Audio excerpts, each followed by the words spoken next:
Michael Pittman Jr. talked to the media today, and you got the idea as the conversation kind of went on that Pittman knows what could have happened last Saturday night against the Steelers. And what really struck me is, you know, and I completely buy it. I believe that he believes what he's saying is an accurate kind of characterization of the way he feels about Kazee and Kazee's hit, for which he has been suspended the rest of the season.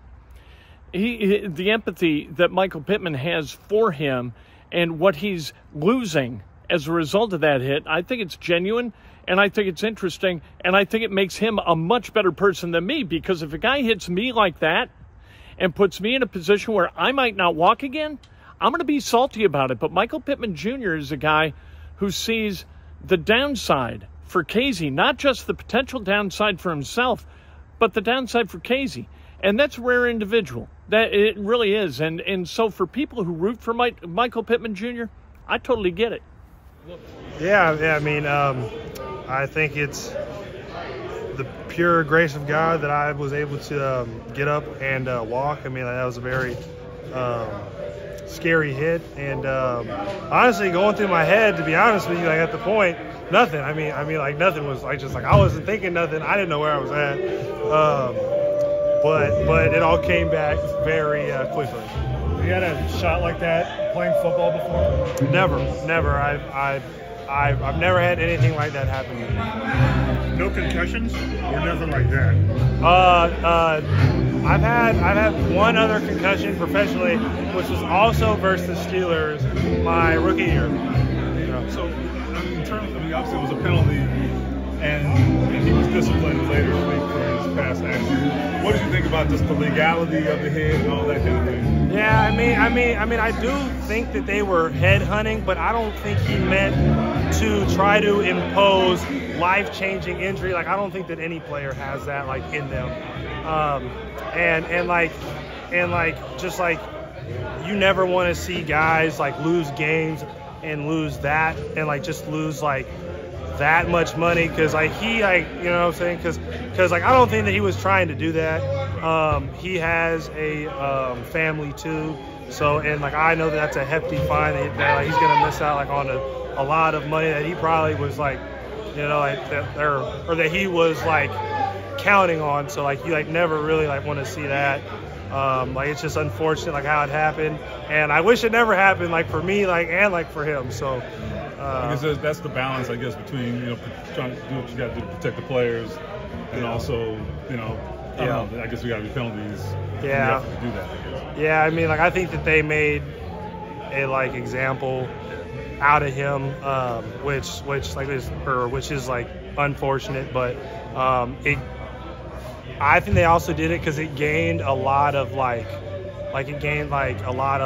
media coverage and like stuff like that. So they probably felt like they had to be like heavy like handed for it. So yeah. So to be clear, you don't think it was a dirty hit? Oh no, I mean like I think it was not a clean hit, but like I don't necessarily want them to suspend him and him lose out on everything, because like I don't think that he was trying to really hurt me.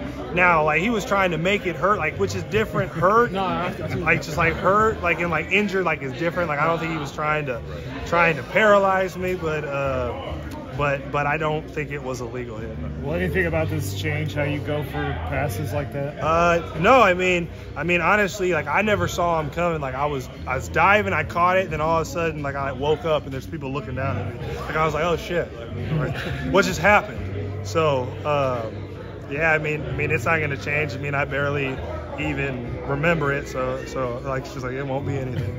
We're like do the opposite of it. Like it almost gives you confidence that you can take somebody's best and get back up. Yeah, well, I mean, like I was lucky that time, so hopefully I got it in me again. But hopefully, like I don't got to use it. So you get home Saturday night and then Sunday. Did you think this was going to be a game or two, or did you really not know? Because I really didn't know. Like I just didn't know. I mean, like I didn't really know like up until a couple of days ago, and we're still not sure yet. So like we're just kind of flowing with it, and like we'll see what happens. you never know with concussions anyway. Yeah. Each one is different. Exactly. Right? I mean, because it's not your first one. Imagine this time was different than the last time, I imagine. Right? Yeah, no, this was a lot different. But I think it's credit to our training staff, just all those different exercises that like they have us do where like I might not see as like necessary, but I mean like every single one of those counted last Saturday. Yeah. How many times have you watched it? I've seen it a couple times. I really didn't grasp how significant it was until I watched it. I remember sitting in my locker, and then my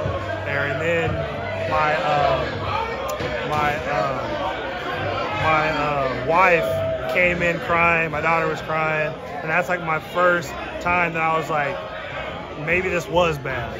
And then I got home later, I watched it, I was like, all right, like that was kind of bad. So you know.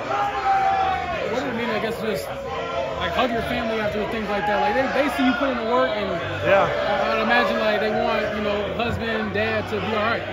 Absolutely. I mean, like I'm just blessed to like be able to like walk away from that, and to get up and have an opportunity to like even play. I mean, like I'm just so like grateful to everybody that like tweeted at me and like just that like everybody that reached out, called me. Like I felt love, so like I appreciate everybody for that. Possibility of having JT back this week. What would that mean to get him back in the lineup, especially trying to win your 6th out of 7 games?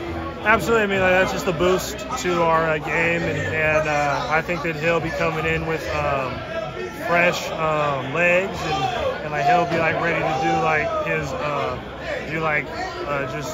do his thing. So yeah.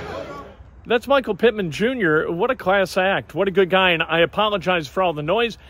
Some of the players were unwrapping gifts that were given them. It's Christmas time, and so people are unwrapping gifts, and they got very excited about a set of sunglasses that somebody on the team gave a whole bunch of guys, and so they're all rocking the shades, and they're, digging their look and their style and whatnot. And so there was a lot of screaming. I hope you can hear Michael Pittman Jr. because I think what he had to say is kind of important. As we all strive to become better people, I think listening to Pittman talk about Kazee and that hit, really kind of interesting and a little bit inspiring.